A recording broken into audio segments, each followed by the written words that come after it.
Mensagens que edificam, ministradas pelo pastor Sidney Ferreira.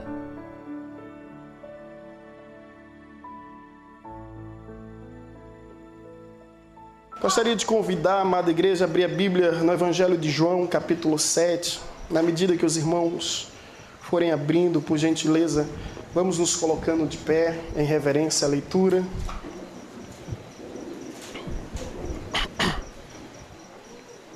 Creio e espero em Deus que a sua palavra alcance os nossos corações e que venhamos sair todos aqui tocados e transformados para a glória do Altíssimo. Evangelho de João, capítulo 7, versículo 37 e 38. Esse texto tem como epígrafe justamente essa frase em negrito acima do texto, as seguintes palavras: Jesus, a fonte da água viva. E o versículo 37 e 38 nos diz: no último dia, o grande dia da festa, levantou-se Jesus e exclamou: se alguém tem sede, venha a mim e beba. Quem crê em mim, como diz as Escrituras, do seu interior fluirão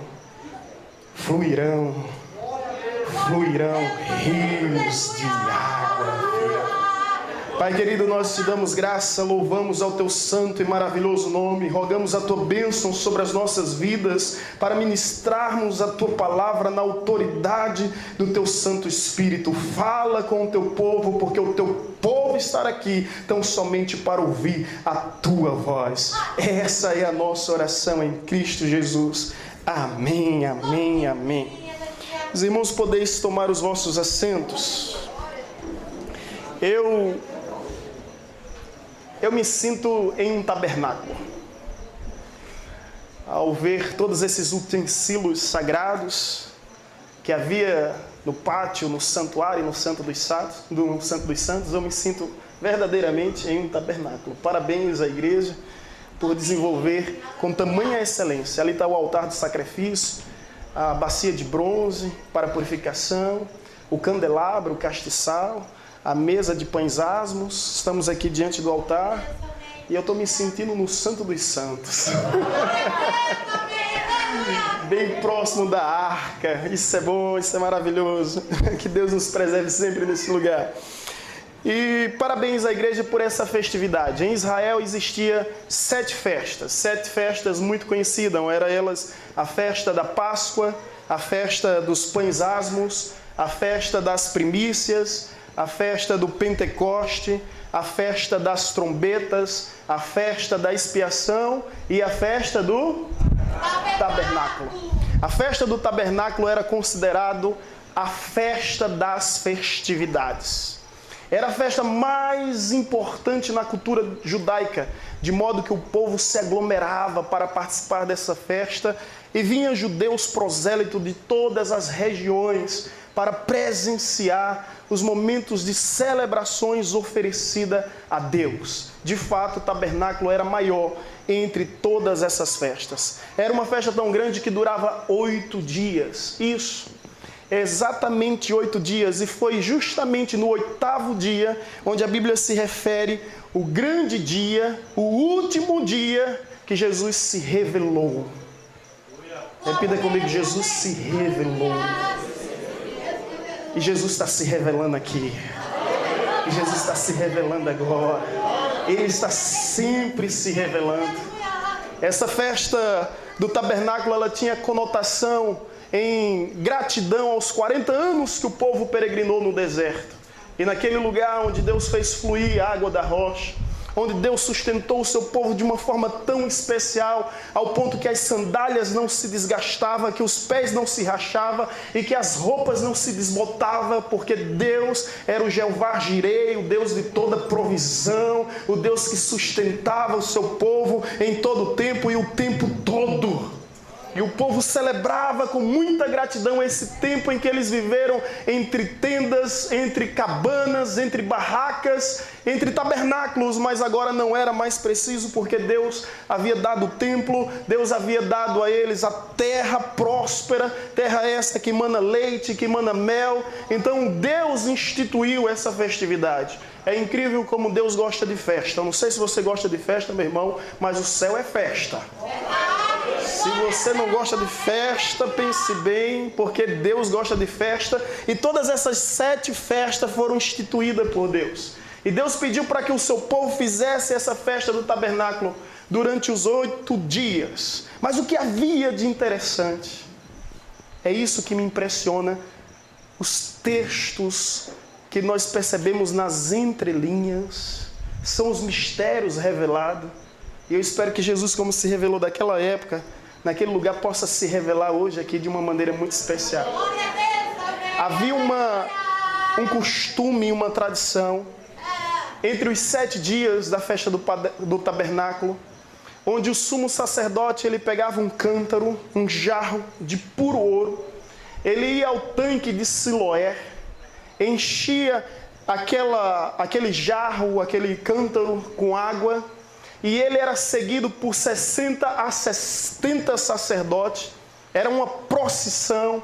As pessoas iam entoando canções, declarando hosana.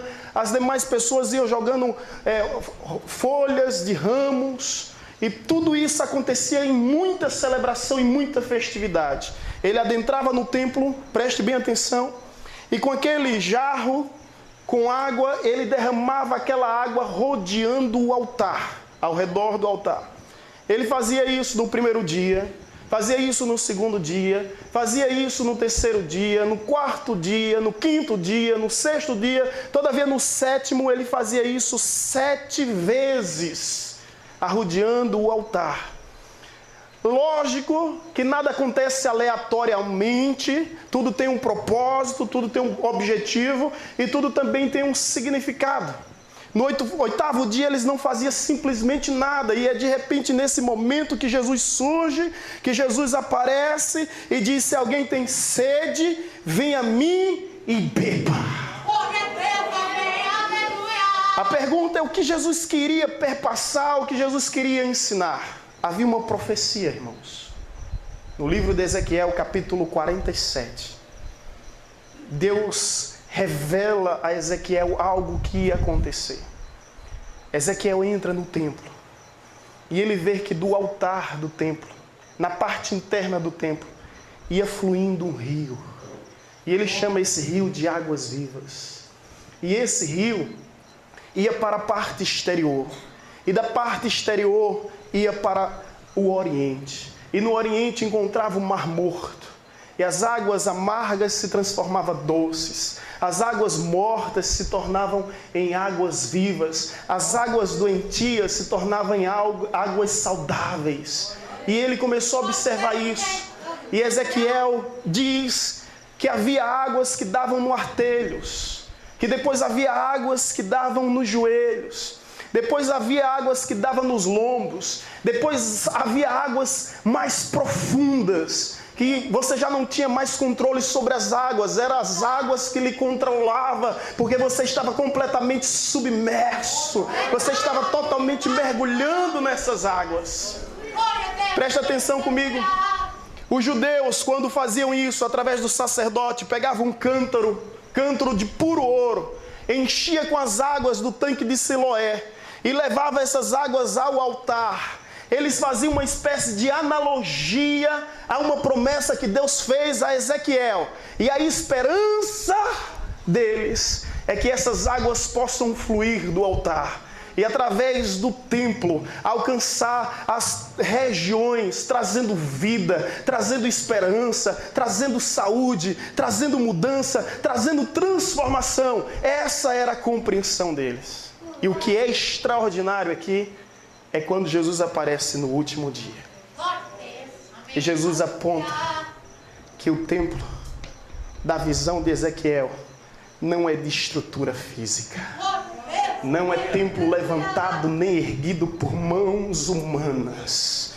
Jesus afirma naquele dia: aquele que crê em mim torna-se tabernáculo de Deus, torna-se morada do Altíssimo, torna-se templo espiritual. E Jesus diz: aquele que crê em mim, do seu interior fluirão, fluirão, fluirão águas vivas. Jesus começa a dizer àquele povo, diante daquela festividade, que o templo não é justamente aquela construção, mas o templo são as nossas vidas, o templo é as nossas vidas. Isso aqui é impressionante, porque aquele que crê em mim, do seu interior fluirão rios de águas vivas. Jesus aponta para o verdadeiro templo de Deus, que sou eu e que é você. Aquele templo deixou de existir, mas esse templo ainda permanece. Deus ainda habita no meio do seu povo. E o que Jesus nos ensina aqui, e o que nós podemos aprender como lição nessa festa do tabernáculo, algumas verdades sobre essa expressão: fluirão rios de águas vivas. Repita comigo: fluirão rios de águas vivas. Quantos desejam isso para a sua vida? Aleluia. Fluirão rios, rios, rios de água viva. O que Jesus está dizendo aqui é em você que vai fluir rios. As verdades desse texto são tão profundas, gente. Porque Jesus está nos dizendo assim que o milagre, a transformação, o avivamento começa de dentro para fora. Começa de dentro para fora. Não é de fora para dentro, mas é de dentro para fora. O maior milagre não é aquele que Deus faz através de você, mas é aquele que Ele faz em você.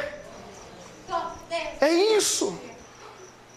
E é isso que o texto nos diz em Ezequiel 47, que os rios fluíam da onde? De dentro ou de fora do templo? De dentro do templo. Que vinham do altar. Avivamento começa do altar. Transformação começa do altar. Milagres começa do altar. Exemplo vem sempre de cima para baixo, é do pai para o filho, é do professor para o aluno, é do patrão para o funcionário e é do sacerdote para o povo. Os rios fluíam de dentro para fora. Hoje a gente vê o mundo nesse quadro caótico, crítico, e a gente reclama, resmunga, mas o que esperar desse mundo se a igreja vai de mal a pior? Qual é a agência que Deus fundou nessa terra para transformar a história? Não é poder executivo, legislativo e judiciário. Não são forças armadas, seja militar, seja aeronáutica, exército ou marinha. Mas a única instituição que Deus estabeleceu foi a sua igreja, e sobre a sua igreja Ele disse: as portas do inferno não prevalecerão contra ela. Nós somos agente de mudança, agente de transformação, agente de milagre. Nós somos instrumentos na mão de Deus. Por isso que a mudança e o milagre e a transformação que a gente espera em nossa nação, que a gente espera em nossa geração, começa em nós. Seja você a mudança que tanto espera, seja você a transformação que tanto deseja. Se você não consegue mudar o mundo, ao menos mude o seu mundo. O avivamento começa do altar. Atenção, ministros de Deus. Chorem os ministros de Deus, porque o milagre começa a partir do altar. E Jesus diz: aquele que crê em mim, do seu interior fluirão rios de águas vivas. Esses rios existem, meus irmãos. Eles fluem nesse lugar. O Evangelho não é simplesmente para mudar o nosso estereótipo. Não é simplesmente para mudar a nossa forma de se vestir. Isso não nos identifica como verdadeiramente cristão. O Evangelho é para mudar completamente a nossa vida, transformar a nossa história. Por isso que Jesus diz: aquele que crê em mim, do seu interior, de dentro para fora, fluirão, fluirão, fluirão rios. Rios de águas vivas. Deixe os rios de Deus fluir. A partir do momento que você deixar os rios fluir, você vai perceber que o perdão que você precisa não vem de fora, que o amor que você precisa não vem de fora, que a fé, que a esperança que você precisa não vem de fora, ela vem de dentro. Sabe por quê, irmão? Avivamento não é uma chuva de bênção derramando sobre você, não é e nunca foi. Avivamentos são rios de Deus fluindo de dentro de você. Isso é avivamento. Avivamento não é algo mais externo, mas sim interno, porque o Espírito de Deus habita dentro de nós. São algumas expressões que a gente utiliza que torna-se teologicamente equivocada, mas ninguém vai condenar ninguém por causa disso. Mas é Deus derrama teu Espírito, Deus derrama teu Espírito, Deus derrama teu Espírito. Ei, você não leu? Você não entendeu? Deus já derramou o seu Espírito, e Ele derramou o seu Espírito para permanecer na sua igreja. Então a oração certa é: Deus, manifesta o teu Espírito, manifesta a tua glória, porque Ele já habita dentro de você, Ele já desceu do céu para reinar em você e através de você. Isso que é avivamento, vem de dentro para fora. E aí começam as mudanças, começam as transformações. Agora preste atenção nessa analogia, nesse paralelo entre João capítulo 7 e Ezequiel capítulo 47. Porque primeiro vem de dentro para fora, mas também o fluir dos rios acontece de pouco para muito. Eu acho isso extraordinário. Ezequiel vai andando, pastor Jorge, ele diz: há águas que dão os arteiros. E ele vai continuando andando, mas há outras que dão nos joelhos. E ele vai andando e diz: águas que dão nos lombos. Depois ele chega à conclusão: águas mais profundas. Águas mais profundas. Deixa eu te dizer uma coisa: quando as águas estão nos arteiros, você tem domínio sobre as águas. Quando as águas estão nos joelhos, você tem domínio sobre as águas. Quando as águas estão nos seus lombos, você tem domínio sobre as águas. Mas quando você mergulha nas águas profundas, você já não tem domínio. Você já não tem domínio, irmão. Você já é movido pelas águas. Você é levado, guiado pelo fluir, pelo jorrar das águas de Deus. Eu pergunto a você, lógico que é uma pergunta retórica, você não precisa responder. Mas se você está nos rios de Deus, aonde essas águas estão batendo? Eu quero dizer que existe mais. Há muito mais de Deus, e às vezes a gente está conformado e acomodado com a superficialidade. Deixa de artificialidade, irmão. Vem mergulhar nos rios de Deus. Vem mergulhar, vem experimentar o oceano de águas vivas e purificadoras que Deus tem derramado no meio do seu povo, no meio da sua igreja. Vem experimentar mais de Deus. Conheçamos e prossigamos em conhecer. A Bíblia nos diz que a glória de Deus, ela se revela de fé em fé, e a sua presença de glória em glória. Isso significa que Deus tem mais. Deus tem mais. Eu contei recentemente na igreja que quando os meus filhos nasceram, foi uma alegria imensa, incomparável. Acho que os dias mais importantes da minha vida são esses. E quando Gabriel e Sara, hoje Gabriel tem 5 anos, Sara vai fazer 3 anos esse mês. E eles começaram a falar, né? Com 6, 7 meses já começaram a dizer: papá. Ah, meu irmão, a minha alegria foi grande demais. Quem, meu filho? Papá. É? Minha esposa ficou com inveja, mas tudo bem. Papá. E eu fiquei encantado com aquilo, fiquei feliz. Agora, ele já tem 5 anos e ela já vai fazer 3. Se hoje, ainda hoje, ele estivesse dizendo papá, eu estaria arruinado. Eu estaria triste, arrasado. Sabe por quê? Porque eles não cresceram. Eles não cresceram. Deus nos chama para crescimento, irmãos. Deus se alegra com o nosso crescimento. Infelizmente o autor de Hebreus diz bem assim: ainda há muitos irmãos acostumados com leitinho materno. Quando Deus tem banquetes, manjares para nos oferecer, mas a gente só quer leitinho materno. E Deus está dizendo: cresça, cresça na graça, cresça no conhecimento. Procura apresentar apresentar-te diante de Deus como obreiro aprovado, que não tem do que se envergonhar e que maneja bem a palavra da verdade. Verdade que transforma vidas e transforma histórias. Então lembre-se, o crescimento, que o fluir de Deus começa de pouco para muito. Agora até em um oceano.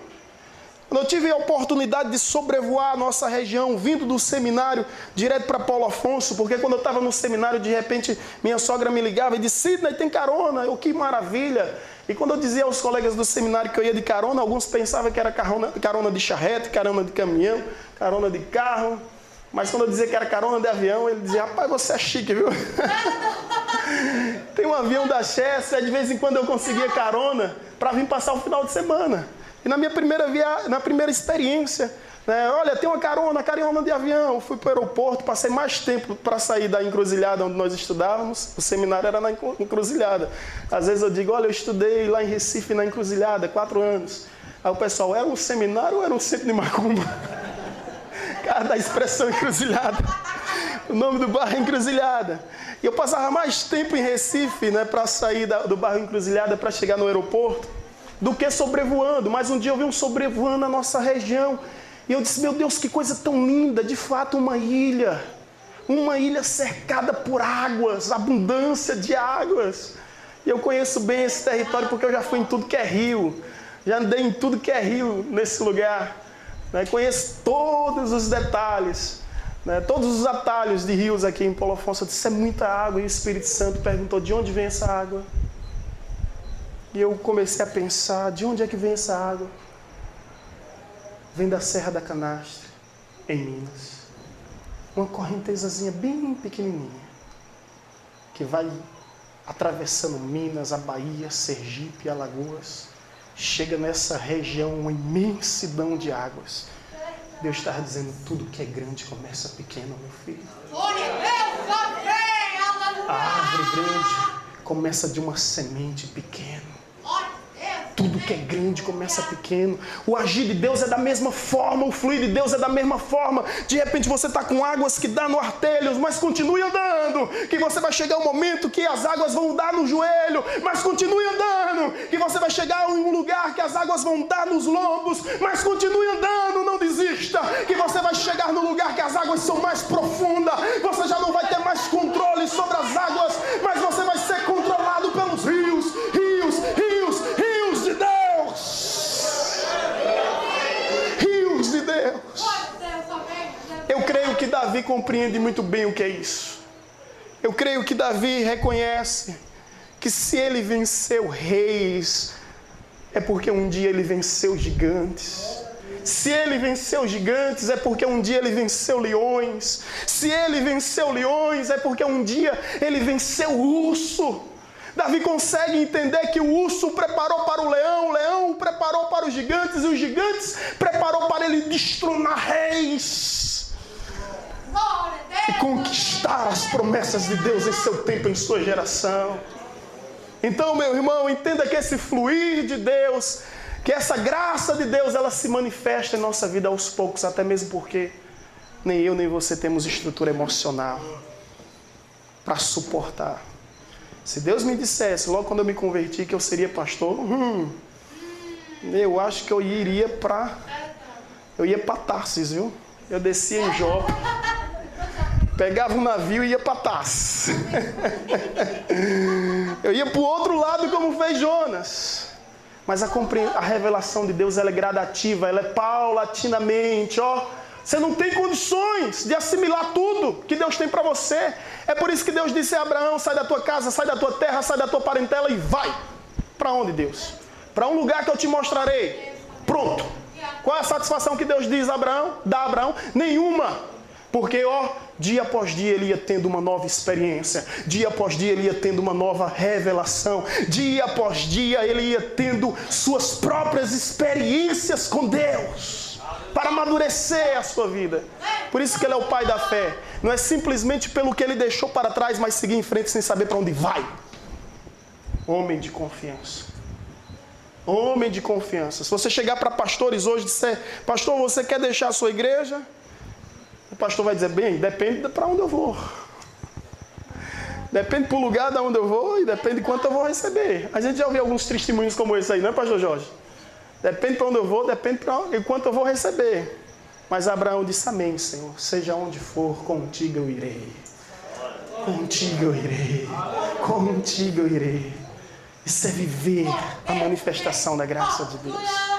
No último dia, o grande dia da festa, levantou-se Jesus e exclamou, se alguém tem sede. Eu acho extraordinário essa maneira educada de Cristo ser. Ele não violenta a vontade de ninguém. Se alguém tem sede, vem a mim. E ao mesmo tempo, essa ousadia. Vem a mim. Ele não manda a gente ir a nenhuma instituição, nenhuma organização, nenhum dos segmentos das ramificações judaicas que existiam naquela época, fariseus, saduceus, zelotes, essenos, samaritanos, herodianos. Ele diz, epa, vem a mim. Cristo é a transformação que nós precisamos. Cristo é o milagre que nós precisamos. Não é a denominação que muda, é Jesus que transforma. Não é a religião que transforma, é Jesus que muda. Nós temos que... Antes, os televangelistas usavam a TV e pregavam e diziam bem assim, olha, procure a igreja evangélica mais próxima da sua casa. Hoje eu não tenho coragem de dizer isso. A depender dessas transformações que o Evangelho tem vivido, nem todo que diz Senhor, Senhor, chegará ao reino dos céus. E nós temos que ter essa cautela. Hoje eu digo, procure a igreja mais perto da Bíblia. Não é a igreja mais perto da sua casa, é a igreja mais perto da Bíblia. Mas o que Jesus diz é, vinde a mim. Quem disse isso? Nunca ninguém teve tamanha ousadia, tamanha segurança. E beba, quem crê em mim, como diz as Escrituras, do seu interior fluirão. Como diz as Escrituras, fluirão rios de água viva. Agora eu quero concluir explicando o que significa águas vivas. Há uma diferença do mundo ocidental para o mundo oriental, e às vezes nós não conseguimos compreender perfeitamente ou plenamente a Bíblia, mas há uma diferença grande aqui, irmãos, entre águas vivas. Águas vivas são águas correntes. Águas vivas são águas renováveis. Águas de tanque era água morta, era água parada. Eles pegaram a água da onde? Do tanque de Siloé, e levaram para o altar. Jesus observa tudo aquilo que Jesus só está observando. Mas quando menos espera, ainda que seja o último dia, a última hora, no último instante, Ele aparece. Ele aparece. Quando todos já estão na exaustão, fadigado. E é importante deixar esse detalhe claro aqui, que um dia eu conheci um rapaz que dizia, pastor Sidney, Jesus gostava de festa. E eu disse, realmente, Jesus gostava de festa. O primeiro milagre que ele realizou foi até numa festa. Ah, eu também gosto de festa. Opa, cuidado com a festa que você gosta, porque Jesus visitava festas religiosas. Não era qualquer tipo de festa, né? Então é sempre bom aproveitar cada instante e explicar aos irmãos, eram festas religiosas. É possível que você encontre alguém aí dizendo, Jesus gostava de festa, ele estava sempre em festa. Festas religiosas, onde o nome de Deus é enaltecido. E ele estava nessa festa e ele oferece águas vivas, águas renováveis. Qual a diferença? Vou te dizer, ainda voltando para Ezequiel 47. Aquelas águas que Ezequiel viu fluindo do templo, do trono de Deus, por onde ela passava, ela gerava vida diante de tudo que estava morto. E a Bíblia nos diz que ela chega ao Mar Morto. O Mar Morto não há vida, devido à grande concentração de sal. Mas começou a surgir vida. As águas do Mar Morto são amargas. A Bíblia nos diz que aquelas águas se tornaram doces. As águas do Mar Morto são doentias. Aquelas águas se tornaram saudáveis.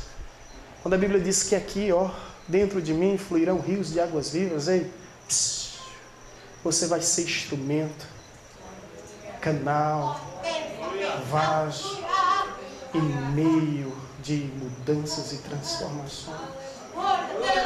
Você não vai gerar palavras de morte, mas palavras de vida.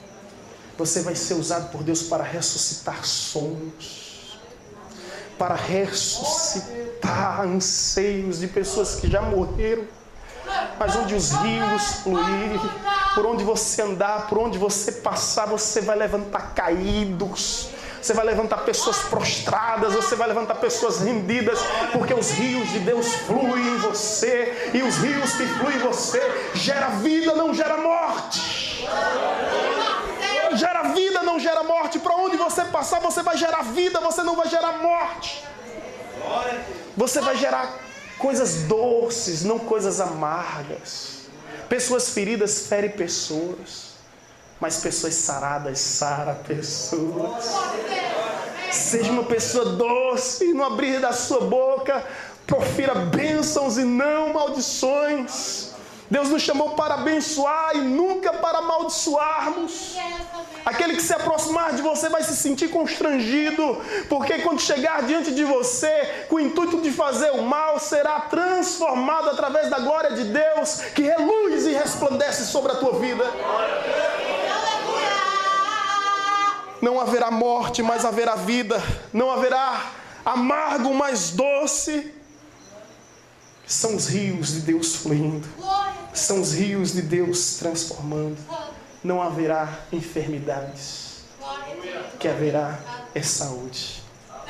Para todo aquele que há um porém. Crê em mim. Em quem você crê, querido? Em quem você crê?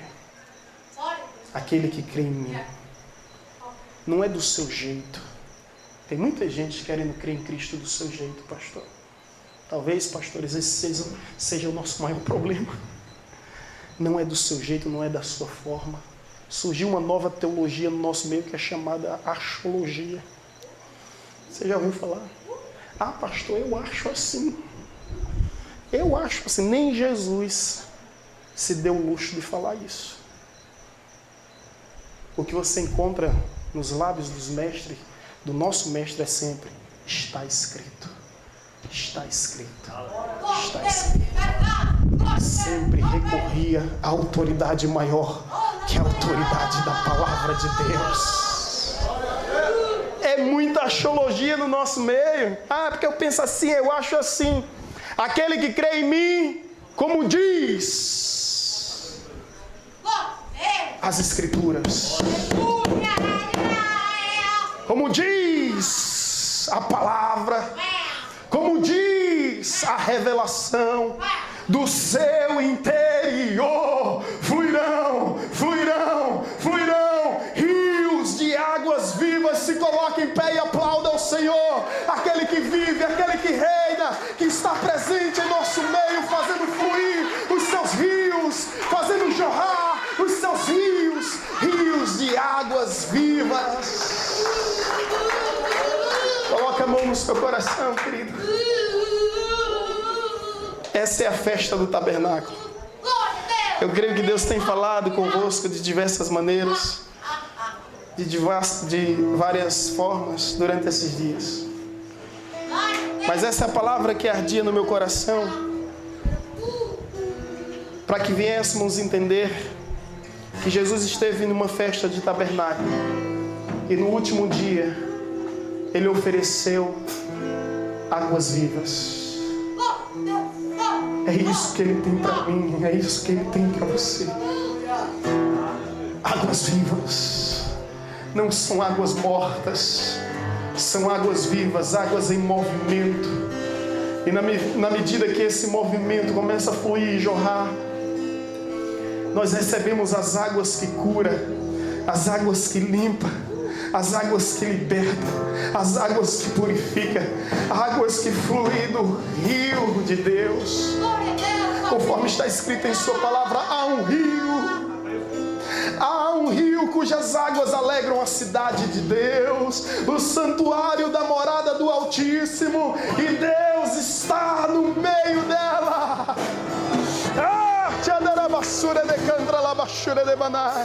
Deixe esses rios de Deus fluir, deixe os rios de Deus jorrar, deixe os os rios de Deus alcançaram o seu coração nessa hora, trazendo vida, trazendo esperança.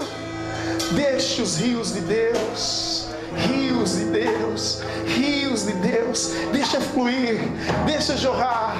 Existe mais, não se conformem com as águas que dão nos artelhos, não se conformem com as águas que dão nos joelhos, não se conformem com as águas que dão nos lombos. Existem águas mais profundas, eu sei, eu mergulharei no oceano do Espírito e ali contemplarei a sua face, a sua beleza, a sua majestade.